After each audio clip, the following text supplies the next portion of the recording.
नमस्कार दोस्तों, आज हम रीजनिंग के कथन और तर्क पढ़ेंगे। रीजनिंग में एक बहुत ही इंपॉर्टेंट टॉपिक है और ये हर एग्जाम में आते हुए क्वेश्चन है। इसमें से कम एक क्वेश्चन जरूर आएगा, 100% आएगा।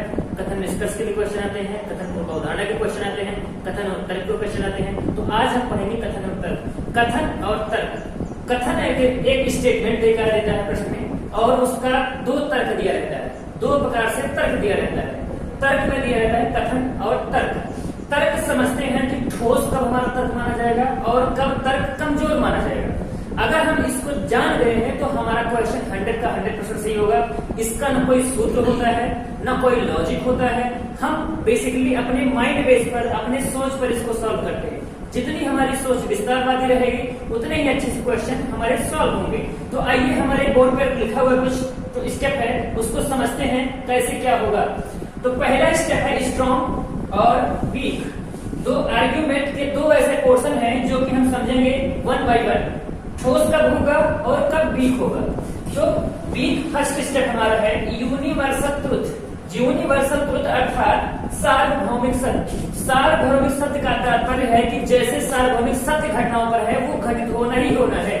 जैसे सूर्य पूर्व से निकलेगा, अयोध्या सरजू नदी के तट सार्वभौमिक सत्य है जो कभी नकारा नहीं जा सकता है। सार्वभौमिक सत्य होती है और सार्वभौमिक सत्य हमेशा तक सत्य माना जाएगा, उसको बी की कैटेगरी में नहीं रखा जाएगा, हमेशा वो सत्य माना जाएगा। दूसरा क्या है अनुभव संबंधी बात। अनुभव, कोई अपना अनुभव साझा करता है तो उस पर बीती हुई बातें ही अपना अनुभव साझा करता है वो। तो अनुभव संबंधी तथ्य हमारा भी तर्क सटीक माना जाएगा, इसको नकारा नहीं जा सकता है। ठोस हमेशा अनुभव एक्सपीरियंस संबंधी बात या योग्यता संबंधी बात हमेशा ठोस तर्क में आते हैं, इसको भी हमेशा ठोस तर्क में लाना है और सत्य मानना है। Decision taken or supreme court or high court, मतलब कि आदेश संबंधी बात को हमें ठोस की कैटेगरी में रखना है। स्ट्रॉन्ग तथ्य होते हैं हमेशा। जैसे सुप्रीम कोर्ट कोई आदेश देता है, हाई कोर्ट कोई आदेश देता है या सेंट्रल गवर्नमेंट या स्टेट गवर्नमेंट की कोई एडवाइजरी जारी होती है जनता के लिए, तो हमें मानना ही है। तो डिसीजन में जितना हाई कोर्ट सुप्रीम कोर्ट भी आदेश देती है हमेशा हमें तर्क में मानना ही पड़ेगा।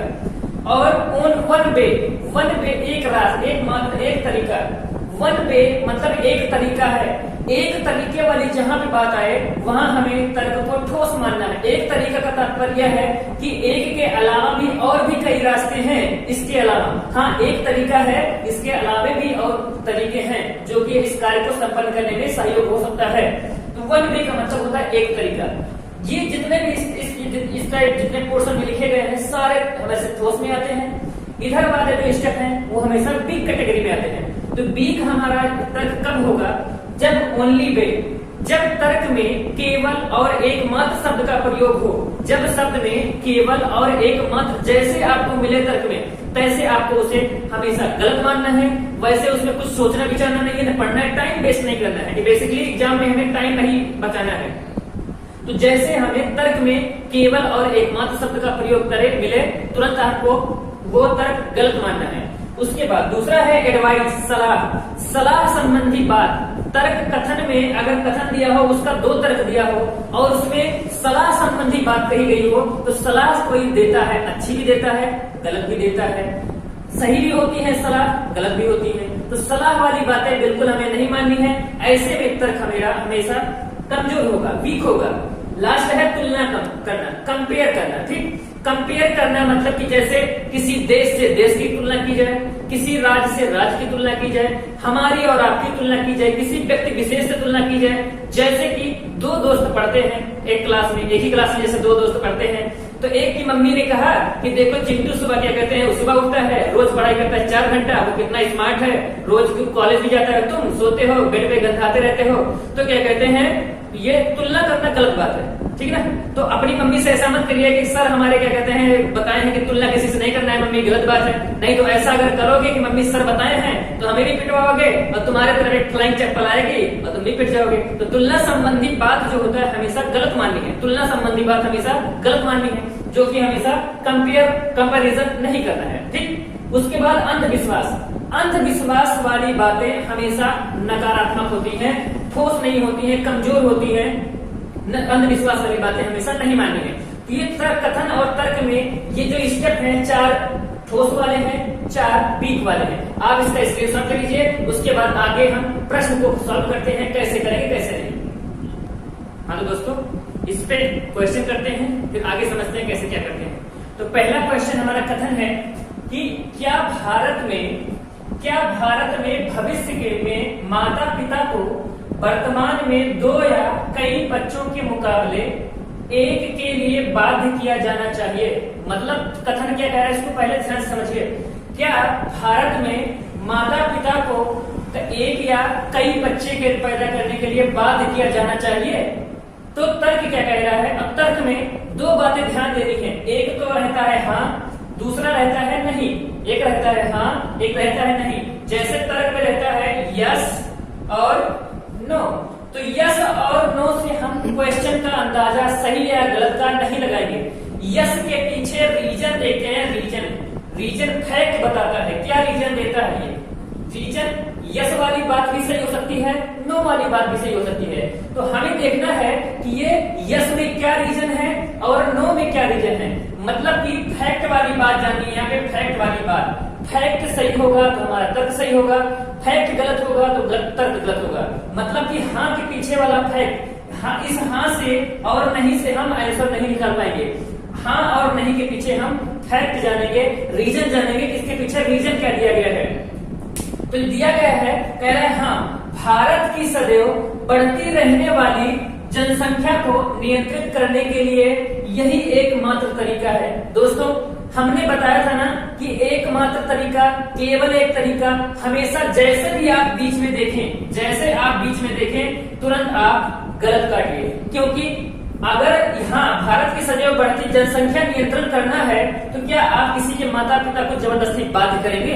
अरे बहुत सारे तरीके हो सकते हैं, और तरीका कोई लगाइए जनसंख्या नियंत्रण करने के लिए, तो बाध्य तो नहीं किया जा सकता ना। यही एकमात्र तरीका है, तो ये तो गलत है। एक तरीका तो नहीं है, यही एकमात्र तरीका हमने गलत माना जाता है। हाँ सही कब होता? एक तरीका है। एक तरीका अगर होता, एकमात्र यहाँ जैसे लगा तैसे गलत। एकमात्र तरीका, ये एकमात्र तरीका वाला तुरंत गलत करना है। दूसरा क्या कह रहा है? नहीं।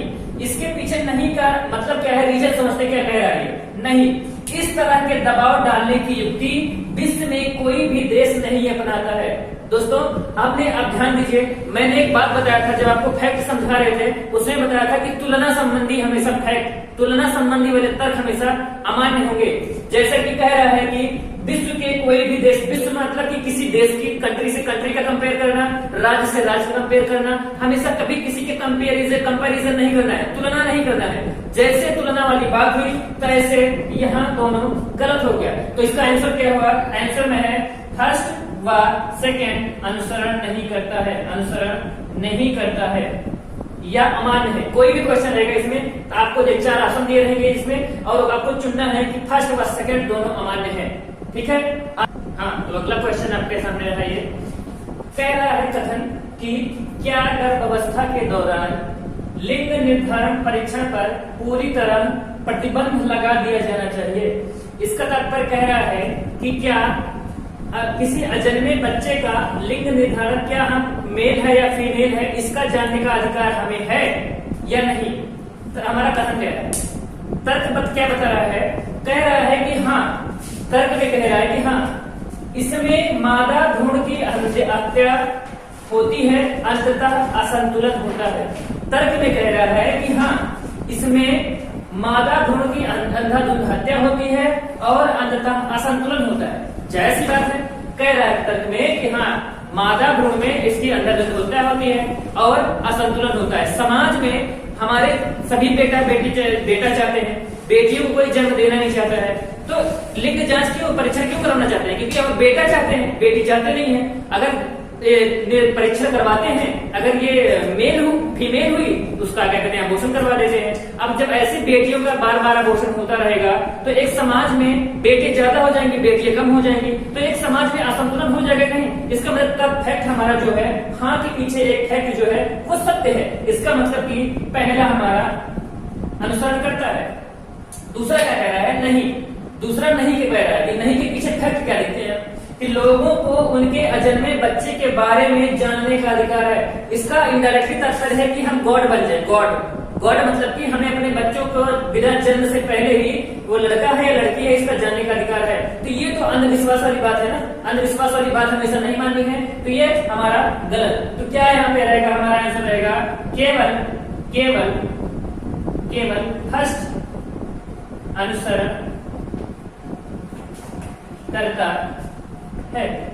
तो आइए दोस्तों, हम कल मिलते हैं क्लास में, और अगर हमारी वीडियो आपको अच्छी लगी हो तो लाइक करिए और सब्सक्राइब